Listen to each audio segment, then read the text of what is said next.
everyone, long time no see. My name is Rachel. Welcome back to my channel, and welcome to today's video, which is going to be the mid-year book freakout tag. I know that I'm doing this way later than everybody else and way later than the actual middle of the year because it's almost August. Oops. But today I actually wanted to sit down and film some videos, so I'm going to go ahead and take advantage of that. But yeah, this is always a really fun video for me to do. I will link, I think I have a playlist of maybe just book tags in general that you guys can check out, where I have linked all of the mid-year book freakout tags that I have done in the past. I always look forward to filming this video every year just because the questions are so fun. Some of them are really creative, and it really forces you to think a lot about the books that you've read so far this year. So yeah, let's just go ahead and get on into it. I will link all of these questions down in the description below if you want to do this video yourself. So question 1 is the best book you have read so far this year. This is always a really hard question for me to answer, but when I really thought about it, I had to go with The Duke Gets Even by Joanna Shupe. This is the 4th and final book in her Fifth Avenue Rebel series, and I did a reading vlog a few months ago. I'll link it up on the cards above. I think it was actually my novella-thon reading vlog, so technically I was really only supposed to be reading novellas that week, but I needed to read this for the book club that Lisa and I run, which is the Blushing Blue Stocking Society. So anyways, I vlogged my experience reading this book in that vlog, and I ranted and raved for like 20 minutes about every little thing that I adored about this story and about this romance. So I'll definitely link that somewhere, probably up in the cards above, and I'll also link our live show discussion that Lisa and I did, because we both just adored this book and we could not stop gushing about it. I just adored Nellie and Lockwood's characters individually, as well as their romance together. This book made me cry, which actually is a question that we'll have later on in the video, but I was just so invested in this romance and just like every little thing going on in the story and with these characters. So yes, love this. I already cannot wait to reread the other books in the series so that I can then reread this one. Question 2 is the best sequel that you've read so far this year. This was probably the easiest question to answer, and that is The Bully by Sophie Lark. This is book 3 in her Kingmaker Chronicles series. If you know, you know. This is Dean and Kat's romance, and I just adore everything about what Sophie did with this story and with this romance. And I love that we got Dean's villain origin story in book 1, which is the heir, and then, you know, throughout the course of these 3 books we see his character change and grow, and we meet Kat in book 2, and so seeing everything come together with the 2 of them in this book is absolutely everything. I also love that this book is sexy as hell, but it wasn't written to be spicy just to be spicy, if that makes sense. The sexual relationship between Dean and Kat is of course a very important part of their relationship and of their romance, but it was all just written so well, and I just could not stop reading. Definitely one of the most addicting books that I have ever read. This is another one that was so amazing that I already want to reread it, and I might just go ahead and do that. You know, self-care is really important. So next question is new release that you want to read. The 2 that stand out most in my mind are Grim and Barrett by Juliet Cross. This is the 6th and final book. Oh my god, I can't believe I'm saying that. The final book in the Stay a Spell series, and this is my favorite paranormal romance series. I have given every book 5 stars so far, and this is going to be Clara and Henry's romance, and I'm so excited. And I saw that the audiobook went live a couple of days ago, and I had pre-ordered it from Audible, so when it got downloaded onto my Audible app, I was so excited. So I definitely will be reading this probably at some point next month. And then the other new release that I'm very excited about is Mafia Target by Mila Finelli. If you don't know, Mila Finelli is a pen name that Joanna Shupe uses. But these are contemporary dark mafia romances, and the audiobook for this recently became available on my Libby app. So I put a hold on it, and it's supposed to come in a couple of weeks. So I'm really, really excited to check out the audiobook for this one. This is actually the only romance in this series, and this one is about Giulio, who is the son of the hero from books 1 and 2, and then Alessio, who is a character that we see, I believe, in book 3, if I'm not mistaken. But basically, Alessio has been hired to take out Giulio, and things end up happening between the two of them, and I've heard really great things about this one. I am just so addicted to this series. It is so bonkers and out there, but so much fun. So the next question is your most anticipated release for the rest of the year. And to be quite honest, there really aren't many books that I'm looking forward to that are coming out before 2024. The only book that I could think of that I am excited about is Hopeless by Elsie Silver. This is supposed to come out October 13th when I'm filming this. This is the 5th book in her Chestnut Spring series, and we are finally getting Beau's romance. I feel like that's been built up for quite some time, so I'm very excited to finally get his story. I think there's a fake engagement involved. I don't really know much more than that. I don't really need to know. This is just such a wonderful small town cowboy bull rider romance series, so I always look forward to when a new book comes out. Next question is the biggest disappointment, and this duet stuck out most in my mind when I was thinking about my answer for this question. It's not all that common that a book will severely disappoint me, but this series was not it, unfortunately, and that is the Enthralled duet by Gianna Darling. Now, the reason why I read this duet at all is because I adore the Anti-Heroes in Love duet, which is Elena and Dante's romance. In fact, now that I'm thinking about it, I need to reread that duet. It is just absolutely incredible. But this duet was written some years back. And this one is about Cosima, who is Elena's sister, and then Alexander, who is Dante's half-brother. And I went into this knowing that it was going to be a very, very dark romance. However, I was excited going into it because these characters were featured in the Anti-Heroes in Love duet, and I was just very intrigued by their relationship with each other and just like who they are as characters. The very basic premise is that Alex, our hero, bought Cosima from her father, and so she is a sex slave. And I will say the first book I actually did enjoy. I gave it 4 stars. It was really the second book. I think that one's called Enamored, if I'm not mistaken. That book really went downhill for me. I wasn't enjoying the plot. The romance had gotten to a point where I actually wasn't really rooting for the 2 main characters to be together anymore. So I gave that book 2 stars. This duet is not my favorite. I would just say read the Anti-Heroes in Love duet and then like move on to something else by Gianna Darling. I do not think I would recommend this duet. So on the flip side of that, the next question is the biggest surprise. And I actually have 3 books that I want to mention for this question. These are 3 books that I did not expect to love as much as I did, and I ended up giving all 3 of these 5 stars. So the first one is Unveiled by Courtney Milan. This is a book that Lisa and I picked for our Blushing Blue Stocking Society. We kind of picked this book on a whim. I had heard nothing but amazing things about the second book in this series, which is called Unclaimed, and so we decided to read the first book in the series so we would have context going into the second one.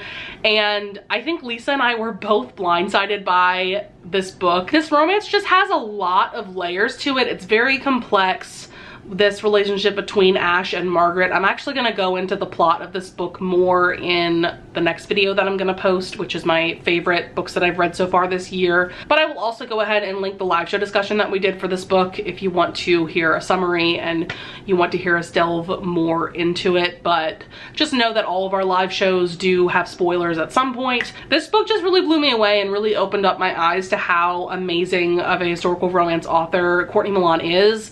And then another book that really surprised me was Twisted Love by Anna Huang. I had read Twisted Games and Twisted Hate, really loved both of them. I gave Twisted Hate 5 stars and I gave Twisted Games 4 stars, but I had heard a lot of mixed reviews about Twisted Love. A lot of my friends were giving it like 3 stars, and so I just felt like this was a book that I needed to skip. But then I saw someone like randomly on Twitter like posting quotes from the book and just ranting and raving about how great of like a Grumpy Sunshine romance it is. And so I just decided to give it a try on a whim, because the audiobooks for the first 3 books of the series are available via Hoopla. So if you have Hoopla, I would definitely check that out. So yeah, I just kind of started listening to the audiobook one day when I was driving to and from work, and I really loved this romance. It really is a really great Grumpy Sunshine romance, really more like a cold grumpy hero. He's a billionaire as well. It's also a brother's best friend trope, and I just thought it was so well done. I just really loved it. And then the 3rd book I want to mention is Desperate Measures by Katie Roberts. This is book 1 in her Wicked Villain series. This is a book that I had avoided for years. I've read all the other books in this series a couple of years ago, and I really loved them. If you don't know, this is a dark romance series that are retellings of Disney movies, as if the villain gets the girl in the end, essentially. And this first book is a retelling of like a Jasmine and Jafar romance, and I had avoided this book because people had mentioned that it features CNC, or consensual non-consent, and that seemed like a trope or a kink that really wasn't for me. But I just decided to, once again, just kind of start listening to this on a whim, and I loved this. I gave it 5 stars. The CNC kink in this is not too over the top. What I really appreciate about this series in general is that it is a dark romance series, but it's kind of a lighter dark romance series, if that makes sense. Like, there's definitely darker themes, but it's not as dark as a lot of other dark romances that I've read, and the kinks featured are really not all that extreme. Like I said, the CNC in this I thought was just very well written and very well done. Next up is favorite new author. For this one, I had to go with Claire Kent. She is an author. I did check her out late last year, but I've been reading more and more of her books recently, though she's an author that I'm definitely savoring because I don't want to run out of her books. She writes some very interesting kinds of romances. Like, she has one series that's like space/dystopian, and then her most recent series, which is called the Kindled series, is a post-apocalyptic romance series, and I just adore her writing style. She sucks me in from like the first couple of sentences. I love her heroes because she tends to write like these grumpy stoic heroes that show their love for the heroine through like acts of service, and then towards the end, when they finally fully confess their feelings for the heroine, it just punches you in the gut in the best way. I just can't recommend her books highly enough. I would recommend starting with Haven, which is book 1 in her Kindled series. This is a novella. It's like 170 pages. You will definitely fly through it. And I would also recommend starting with Hold, which is book 1 in that space dystopian romance series. That book is also phenomenal. Next up, we have newest fictional crush and newest fictional character. So I have an interesting answer for these 2 questions, so I just kind of wanted to combine them.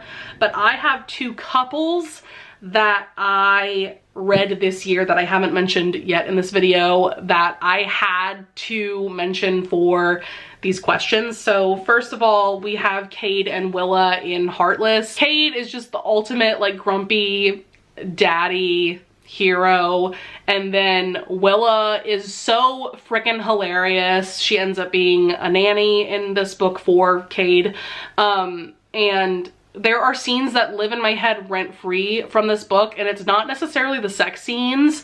It's like just all of the fun and amazing and swoony scenes, as well as scenes where Willa is just absolutely hilarious and iconic. So I had to definitely mention these 2 characters because I love them so much. And then the ultimate power couple, in my opinion, would be Ivan and Sloane. from Ivan by Sophie Lark. Oh my god, these two are just so addicting to read about. I absolutely adore this romance with my heart and soul. I feel like this is the perfect place to start if you're interested in Sophie Lark and you don't want to dive into a series just yet. I feel like you could just read this as a standalone and you'd be just fine. But oh my god, this couple is so iconic. Sloane is an assassin and she is tasked to kill Ivan, and she sneaks into his compound, and right as she's about to kill him, he wakes up and they fight and he takes her captive, and it's just amazing. And I love the relationship between these two and just how badass and iconic they are together. All right, book that made you cry. I have a couple books that I really want to mention for this question because it's not all that uncommon that a book will make me tear up because I'm so invested in the characters and their story, but every now and then comes a book that just makes me sob, that just makes me fall apart. So I do have a couple of books that I want to mention for that. First of all, I recently reread Again the Magic by Lisa Kleypas, and the reason why I'm mentioning this, even though it's a reread, is because the first time that I read this back in 2021, I do not remember like even tearing up while reading this book for the first time. Now granted, there was a lot of stuff going on in my life at the time, so I think I was just out of it mentally. But when I was rereading this last week, oh my god, Aline and McKenna, the angst in this. Oh man, this romance is so tragic in a lot of ways, and I was bawling my eyes out rereading this. Oh my god. And also the romance between Livia and Gideon is just the perfect icing on top of an already amazing book and story. So yeah, bawling my eyes out like a baby because of this book. Another book that made me cry a lot was The Duke Gets Even. I already mentioned that earlier in this video, but oh my god, Nellie and Lockwood's romance. Once again, so much angst, and there's just so much going on with these two characters that yeah, I just could not help but sob. And then the other book that I need to mention that had me almost like constantly tearing up and crying was Eleanor and Gray by Brittany Cherry. This is a second chance romance. It's also a nanny romance. And oh my god, this book, well, Brittany Cherry's books in general, all three of the books that I've read by her, they have made me cry so much. But I read this one just a few months ago, and yeah, like I said, I was like tearing up basically the entire book, and there were definitely scenes that made me cry quite a bit. Next up is, on the flip side of that, a book that made you happy. This is a very easy question for me to answer. I gotta go with Sweat and Soap. I read volumes 5, 6, and 7 so far this year. This romance between Asako and Notori is absolutely everything. It's so sweet and wholesome and swoony. The clear communication between these two is just incredible, and like, look how adorable this art style is. How can you not love these two and love their story? But yeah, I cannot wait to read the rest of the series. I have volumes 8 through 11 left, which is not very much, which makes me very, very sad, but this series is just incredible. Even if you are someone that doesn't enjoy manga typically, just pick this up and thank me later. Just have a couple questions left. Next up is the most beautiful book that you've bought or received this year. That hands down has to be this stunning copy of A Court of Mist and Fury from Rhysand's POV. This is a retelling by Illyrian Tremors, so this is a fan fiction, and my amazing friend Mel from Mel Binds Fix made this and gifted it to me. So like, let's just look at how stunning this is. And there's Valaris on the back. Like, Mel, every time I get a bind from you, you outdo yourself. Oh my goodness. I am so excited to have this on my shelves. Literally one of the most beautiful covers of any book that I've ever seen. I need to read this very soon too. But I think I'm gonna wait until the next time I reread like the actual Akamath, and then I'll jump into this one. But yes, like Mel, you are an angel and I love you. Thank you so much. So the final question is books that you need to read before the end of the year. So I don't want to name too many books for this question because I've done that in the past, and then that always bites me in the ass when we get to December and I still haven't read those books. But these are two books that I absolutely have to read before 2024, and I'm giving you guys full permission to bully me if that doesn't happen. But first of all, I need to reread House of Earth and Blood by Sarah J. Maas, book 1 in the Crescent City series, and then I need to finally read House of Sky and Breath. I know, how have I not read that book yet?